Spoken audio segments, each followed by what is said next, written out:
Ոչի եւ այոյի գաղափարական պայքար, քննարկումներ, կարծիքների բախումներ, հիմնավորումներ եւ վերլուծություններ։ Պետք է արդյոք մայր օրենքը բարեփոխել, թե ոչ։ Հանգուցյալների հարազատները խնդրի առաջ են կանգնում, Շիրակ գերեզմանատան պարսպինկից եւ մուտքերի մոտ ազատ տարածքներ արդեն չկան։ Կենտրոն վարչական շրջանում Զաքյան փողոցի վրա գտնվող տարածքում հայտնաբերվել է թատերագետ Լևոն Մութաֆյանի դին։ Հայաստանի Հանրապետության քննչական կոմիտեում տարվում է քննություն պարզելու մահվան պատճառը։ Ձմեռն իր հետ նոր փորձություններ կբերի։ Եվրոպական երկրները հորդորում են հենց այսօր մտածել փախստականներին ցրտից զերծ պահելու մասին։ Սիրիայում լարված իրավիճակը պահպանվում է, Լաթակիայի բնակելի թաղամասերի ուղղությամբ 2 հրթիռ են արձակել։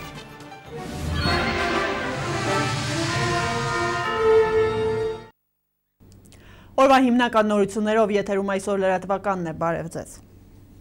Ընտրական օրենսգրքում եւ նույնականացման քարտերի մասին օրենքում փոփոխություններ կատարելու մասին նախագիծը ընդունվել է 74 կողմ ձայնով։ Դեմ է արտահայտվել 13 падգամավոր, 18-ը ձեռնպահ են մնացել։ Նախագիծը ընդունվել է երկրորդ ընթերցմամբ եւ ամբողջությամբ։ Հիշեցնեմ, որ նախագծով առաջարկվում է հնարավորություն տալ նույնականացման քարտեր ունեցող քաղաքացիներին մասնակցել դեկտեմբերի 6-ին կայանալիք սահմանադրական հանրաքվեին։ Նույնականացման քարտերով ընտրություն կատարած քաղաքացիների անունները նշվելու են ընտրացուցակներում։ Ոչի եւ այոյի գաղափարական պայքար, քննարկումներ, կարծիքների բախումներ, հիմնավորումներ եւ վերլուծություններ։ Վերջին օրերին մեր երկրի կարևոր խնդիրների կիզակետում սահմանադրական փոփոխությունների թեման է։ Պետք է արդյոք մայր օրենքը փոխել, թե ոչ, հարցադրումը հստակ է, պատասխանը ոչ։ Բնական է, եթե կա ոչը, կա է նաև այոն։ Սովորական այոն ու ոչն այս օրերին եւ մինչեւ դեկտեմբերի 6-ը ներառյալ ունեն այլ երանգ քաղաքական թեժ քննարկումների առանցքում են։ Պետք է արդյոք մայր օրենքը բարեփոխել, թե ոչ։ Փոփոխությունների կարիք միշտ էլ կարող է լինել։ Այլ բան է այն քաղաքական աուրան եւ միջավայրը, սոցիալ-տնտեսական վիճակը արդյոք համահունչ են արվող բարեփոխումների հետ եւ ինչ ազդեցություն ունենալու այդ բարեփոխումների վրա։ Ես կարծում եմ մթնոլորտը ձևավորված աուրան բարեփոխումներ իրականացնելու համար շատ վատն է։ Ընդհանրապես Հայաստանին պետք է սահմանադրական փոփոխություններ, թե ոչ։ Իմ համոզմամբ այո։ Ինչու համար, որովհետեւ եւ ժողովրդավարության եւ մարդու իրավունքների տեսակետից, եթե մենք ուզում ենք, որ մեր իրավունքները պաշտպանվեն, ժողովրդավարական երկիր լինի, ապա անհրաժեշտ է իշխանության տարանջատում։ Ինչ է իշխանության տարանջատումը, այն է առնվազն դատական համակարգի անկախացումը գործադիր իշխանությունից։ Երբ եմ ասում տեղական ինքնակառավարման ինքնուրույնության ապահովումը։ Մեր սահմանադրությունը, գործող սահմանադրությունը հնարավորությունը չի տալիս, որովհետև մենք ունենք չնայած հռչակված կիսանախագահական սահմանադրական կարգ, բայց իրականում նախագահը ուշտված է գերլիազորություններով, քանի որ բարեփոխումներ են, անպայման բարեփոխումների հետ կապված տեղական ինքնակառավարման մարմիններում կլինեն նաև, երբ որ օրենքները արդեն մայր օրենք ընդունելուց հետո, երբ որ կարողացան անցկացնել, դրանից հետո կլինի օրենքների մեջ փոփոխություններ եւ լրացումներ։ Պարզ է տեղական ինքնակառավարման մարմինների հետ կապված նույնպես կլինեն մեր կողմից, ինչու՞ չէ, ես որպես քաղաքապետ Գյումրուն առանձնահատկություններ տալու, հատուկ կարգավիճակ տալու, ծրագրերի հետ կապված։ Ինչ վերաբերում է նաև տեղական ինքնակառավարման մարմինների ընտրություններին, նույնպես ինձ համար սկզբունքային հարց էր, որ ընտրական պրոցեսը այնպես տարվեր, որ նախկին 3 տարվա ժամկետով լիներ, այսինքն, եթե հիշում եք մինչև 2005 թվականի փոփոխությունները 3 տարին մեկ էր թիմ մարմինների ընտրությունները։ Հետո դարձավ 4 տարին մեկ, հիմա առաջարկվում է 5 տարին մեկ։ Ես գտնում եմ, որ ընտրությունների հետաձգումը եւ ընտրական հնարավորության հետաձգումը դա ժողովրդավարության հետաձգումն է եւ դա ըստ էության լավ բանի չի բերելու։ Ավետիք Իշխանյանն ասում է անհրաժեշտ է իշխանության տարանջատում եւ պետք է սահմանադրական փոփոխություն, սակայն պատմությանը մինչ օրս հայտնի չէ, թե կուզում եք դեպք, երբ իշխանությունն ինքնական իր լիազորությունները սահմանափակի։ Հանրաքվեի դրական ելքը ըստ ոտքի Հայաստան նախաձեռնության անդամ Անդրեաս Ղուկասյանի նկատելի է։ Դեկտեմբերի 6-ին ՀՀԿ-ն չի կարող 625,000 առնվազն սահմանադրությամբ նախատեսված քվե ապահովի այս նոր սահմանադրության համար եւ բնականաբար կանխատեսելի է արդեն մեր ամբողջ փորձը կյանքի թելադրում է, որ մենք ունենալու ենք նույն իրավիճակը, ինչը ունենք ընտրությունների ժամանակ, երբ կեղծիքները ընտրակաշառքները դառնում են ժողովրդի կամքի վրա բռնանալու գործիք։ Մեր ժողովուրդը երբեք չի տեսել ազատ ընտրություններ։ Մեր ժողովուրդը երբեք չի ապրել ժողովրդաիշխանական պետության բնորոշ պայմաններում, երբ պաշտպանված են մարդու արժանապատվությունը, հիմնարար ազատությունները եւ իրավունքները։ Եվ այդ առումով այդ կարևորագույն հանգամանքը էապես ազդում է մարդկանց գիտակցության վրա, իրավագիտակցության վրա եւ քաղաքացիները այսօր մեծամասնությամբ այդ քաղաքական օրակարգին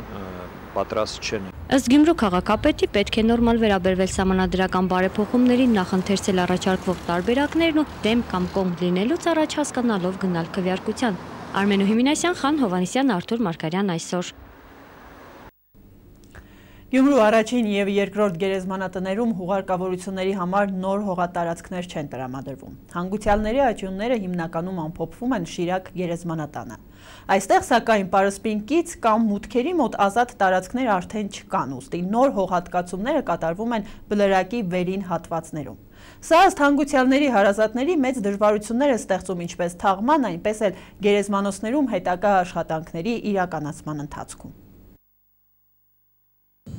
78-ամյա Ալբերտ Մուրազյանի դստեր Շիրիմն ամփոփված է Շիրակ գերեզմանատանը։ Ամեն անգամ գերեզմանոց այցելելիս ծերունին բախվում է միևնույն տեսարանին։ Գերեզմանատան սահմաններն օրեցօր ընդլայնվում են, քանդվում է պարիսպը։ Նոր գերեզմանոցների հաշվին էլ նեղանում է ճանապարհը։ Պարիսպը եղել է, պարիսպը քանդել են,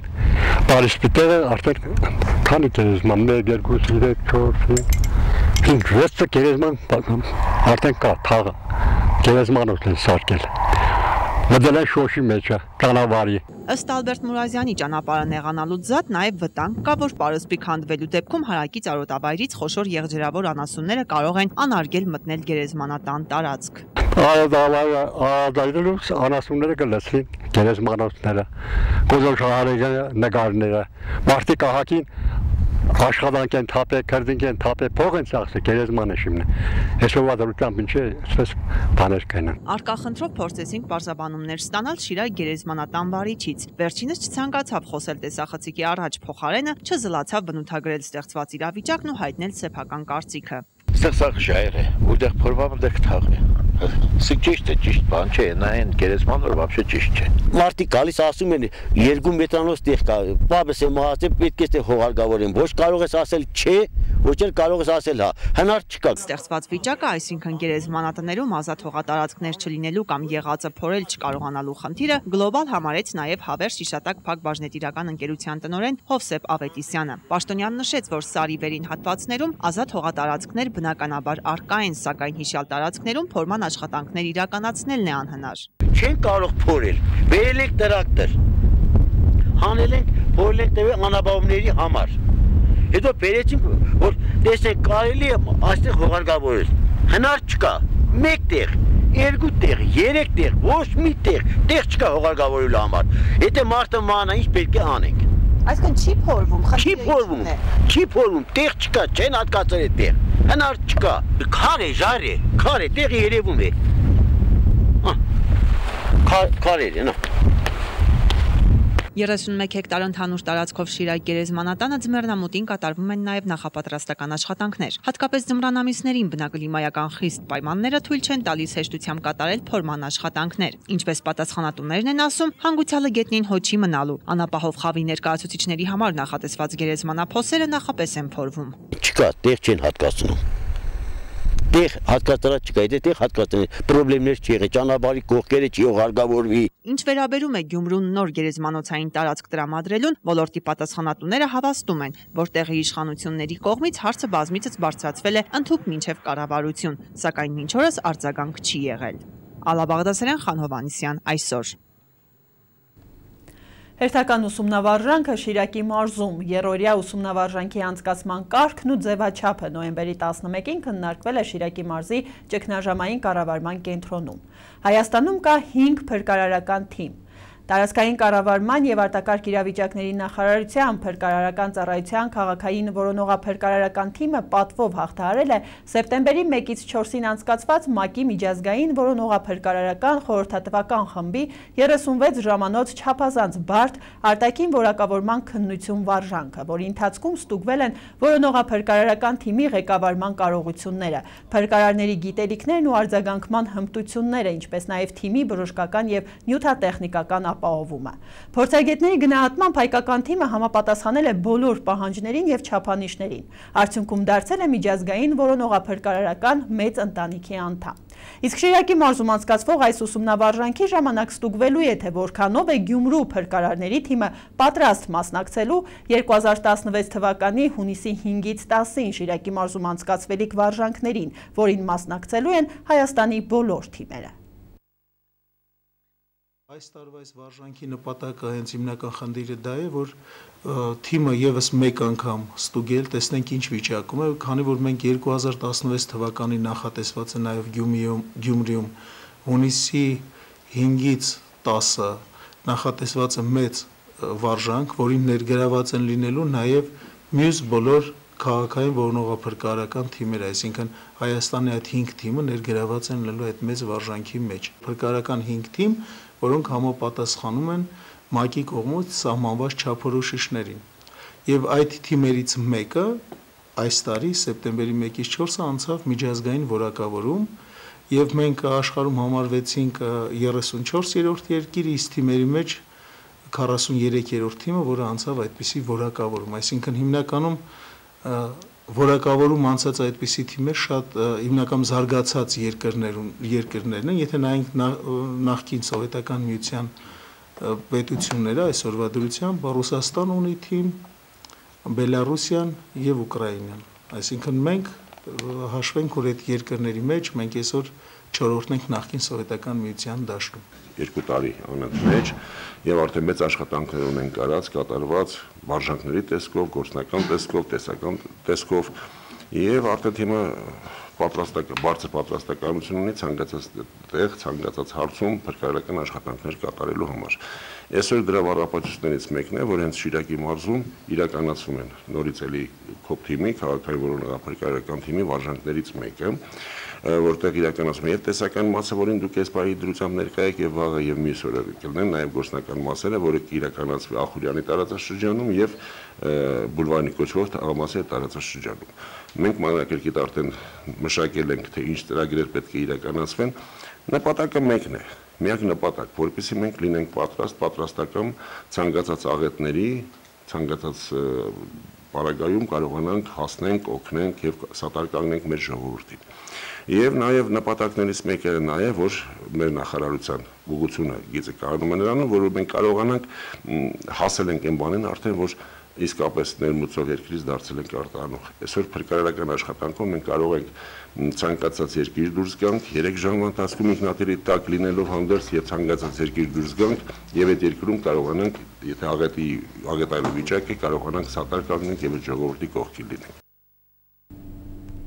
Նոյեմբերի 10-ին ժամը 23:10-ին տեղեկատվություն է ստացվել, որ Երևանի Խանջյան-Նալբանդյան փողոցների խաչմերուկի մոտակայքում անձը չպարզված քաղաքացին իր երեխաների հետ փորձում է վնասել իրեն, ձեռքին կար յուրավար հեղուկով տարա, անհրաժեշտ է օգնություն։ Դեռևս չբացահայտված հանգամանքներում 1975 թվականին ծնված Լ.Ս.-ն երեխաների հետ ծնված 2010 եւ 2013 թվականներին փորձել է ինքնահրկիզվել դյուրավառ նյութը իր վրա լցնելով։ Մինչև շեջփրկարարների կանչի վայր հասնելը ոստիկանները կանխել են ինքնահրկիզման փորձը։ Լ.Ս.-ն ստացել է տարբեր աստիճանի այրվածքներ վերին եւ ստորին վերջույթների շրջանում եւ հոսպիտալացվել։ Բժիշկները տուժածի առողջական վիճակը գնահատել են ծանր։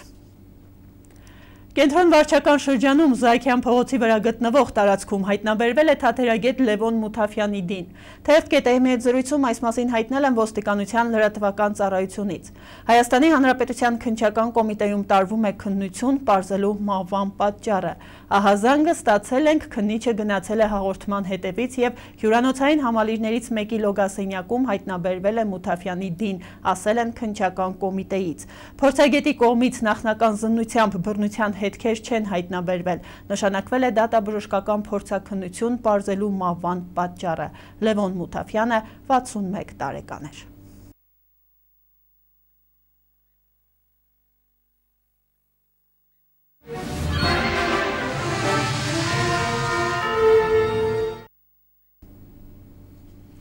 ԵԱԿ Մինսկի խմբի ամերիկացի համանախագահ Ջեյմս Ուորլիկը նշել է, որ Լեռնային Ղարաբաղի հակամարտության կարգավորման գործընթացի շրջանակներում Մինսկի խմբի համանախագահները խորհրդակցելու են այսօր Գերմանիայի հետ։ Այդ մասին Պաշտոնյան նշել է Twitter սոցկայքի իր միկրոբլոգում հրապարակված գրառման մեջ։ Դրանում մասնավորապես ասվում է. մենք պատրաստվում ենք խորհրդակցել Գերմանիայի հետ, որը ԵԱՀԿ-ն նախագահող հաջորդ երկիրն է։ Եկեք համագործակցենք հանուն Լեռնային Ղարաբաղի խնդրի խաղաղ կարգավորման։ Ռուսաստանի նախագահ Վլադիմիր Պուտինը կարգադրել է Հայաստանի հետ ստորագրել Կովկասյան տարածաշրջանում հակաօդային պաշտպանության միացյալ տարածաշրջանային համակարգ ստեղծելու մասին համաձայնագիր։ Ընդունել Ռուսաստանի Դաշնային և Հայաստանի Հանրապետության միջև հավաքական անվտանգության Կովկասյան տարածաշրջանում հակաօդային պաշտպանության միացյալ տարածաշրջանային համակարգ ստեղծելու մասին համաձայնագիր ստորագրելու Ռուսաստանի Դաշնության կառավարության առաջարկը և ռուսաստանյան Նովոստի լրատվական գործակալության փոխանցմամբ ասված է Պուտինի ստորագրած կարգադրությունում։ Ռուսաստանի նախագահը պաշտպանության նախարարությանը հանձնարարել է արտգործնախարարության մասնակցությամբ բանակցություններ անցկացնել հայկական կողմի հետ և Ռուսաստանի անունից ստորագրել համաձայնագիրը։ Սիրիայում իրավիճակը լարված է։ Սիրիայի ահաբեկչական խմբավորումները Լաթակիայի բնակելի թաղամասերի ուղղությամբ 2 հրթիռ են արձակել, զոհվել է 12, վիրավորվել 57 մարդ։ Շինություններին նյութական մեծ վնաս է հասցվել, իսկ Դամասկոսում բնակելի թաղամասերի հրթիռակոծման հետևանքով կա 1 զոհ և 5 վիրավոր։ Սիրիայի կառավարական բանակը վերացրել է Հալեպի Քուերես ռազմական օդանավակայանի շրջափակումը, մուտք գործել դրա տարածք, ազատելով 2013 թվականից այնտեղ գտնվող ռազմական անձնակազմի հարյուրավոր անդամների։ Օդանավակայանը շուրջ 2 տարի շրջափակված է եղել Իսլամական պետության զինյալների կողմից։ Քուերես օդանավակայանը ռազմավարական նշանակության կարևոր օբյեկտ է։ Հաղորդվում է, որ սեպտեմբերի 30-ից, երբ Ռուսաստանը սկսեց օդային գրոհներ իրականացնել, իր պնդմամբ ահաբեկչական խմբավորումների դիրքերի ուղղությամբ, սա սիրիական բանակի գրանցած ամենամեծ հաջողությունն է։ Եգիպտոսը հավանություն է տվել Միացյալ Նահանգների հետաքննությունների դաշնային բյուրոյի և այլ փորձագետների մասնակցությանը ռուսական A321 ինքնաթիռի աղետի հետաքննությանը։ Այս մասին հայտնել է Եգիպտոսի արտաքին գործերի նախարար Սամե Շուքրին, փոխանցում է ՌԻԱ Նովոստին։ Նրա խոսքով եգիպտական կողմը ամերիկացիներից ստացել է հետաքննությանը մասնակցելու առաջարկ և անհապաղ այն հաստատել է։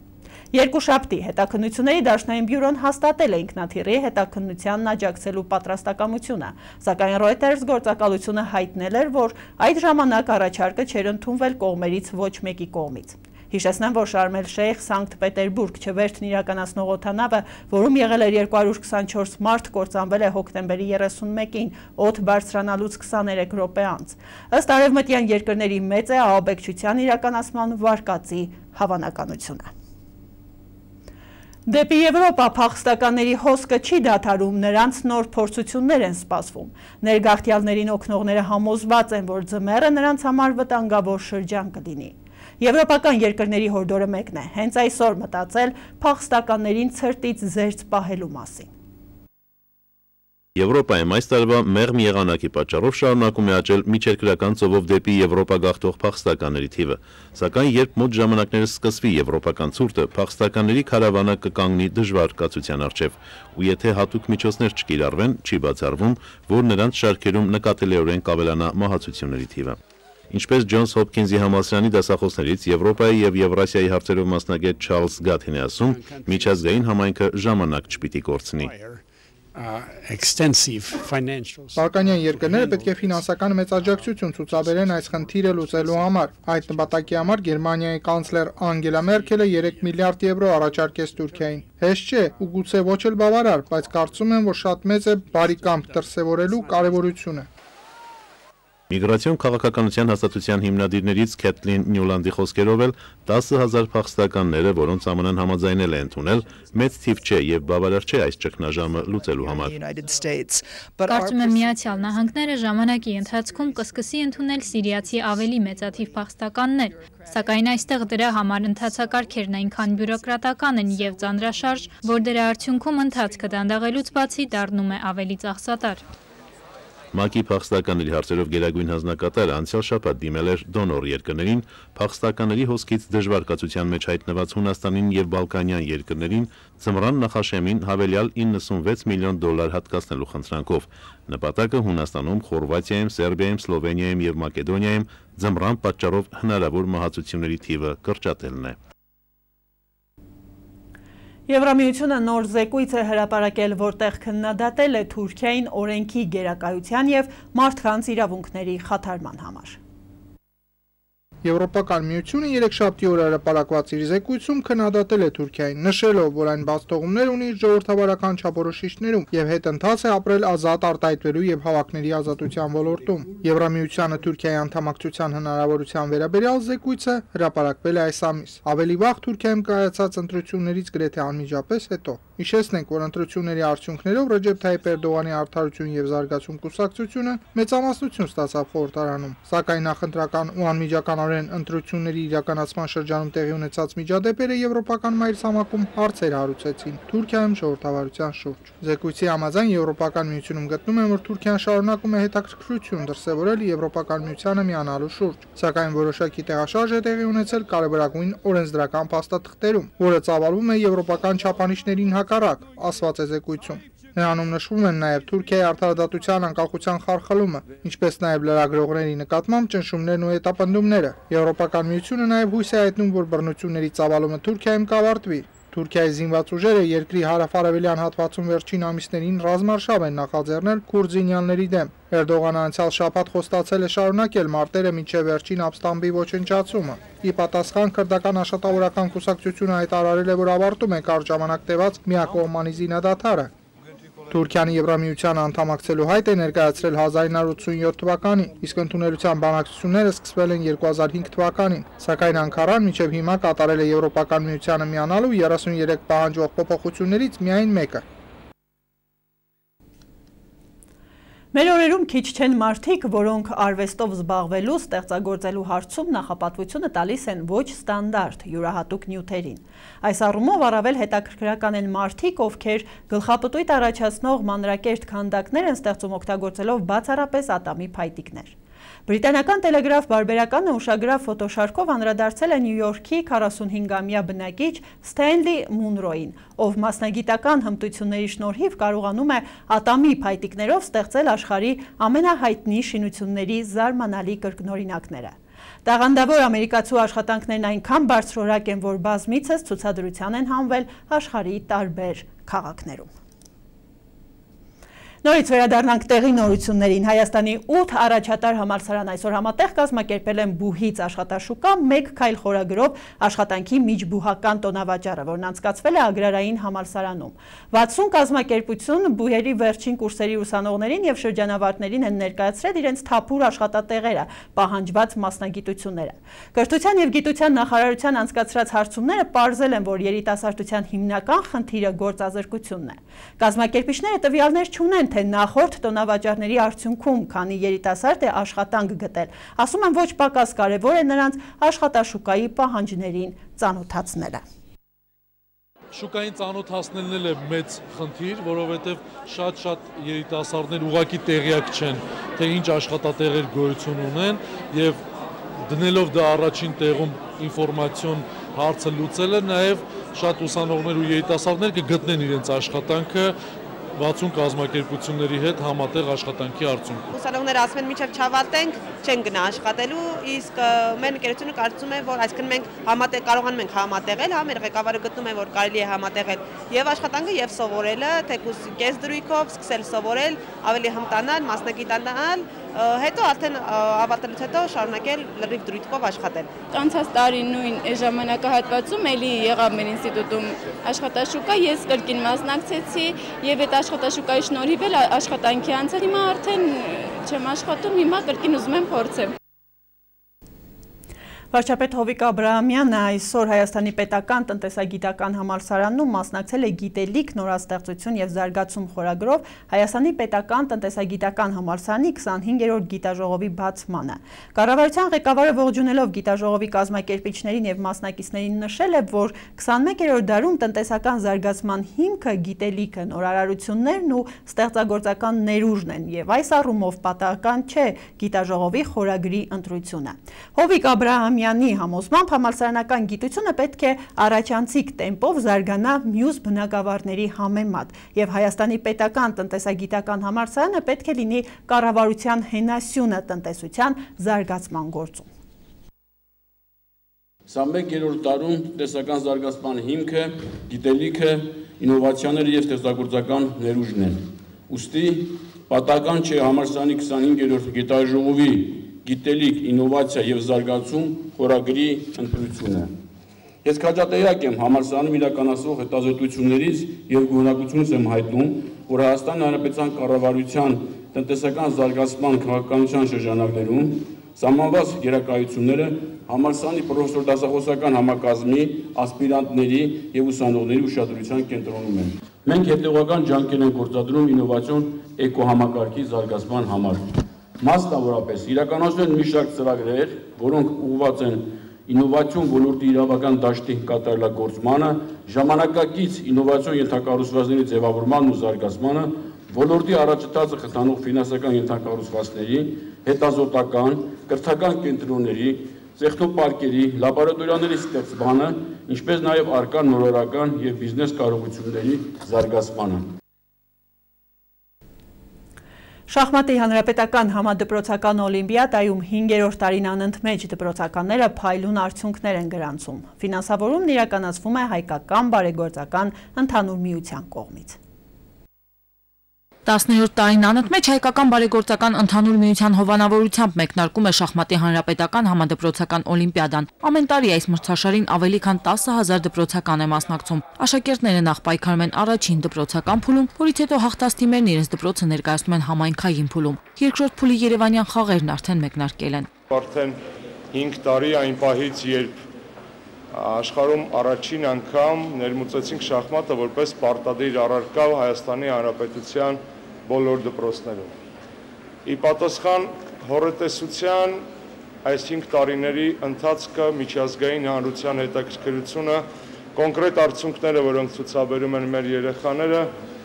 այն ջախջախի հաղթանակներն են, որոնց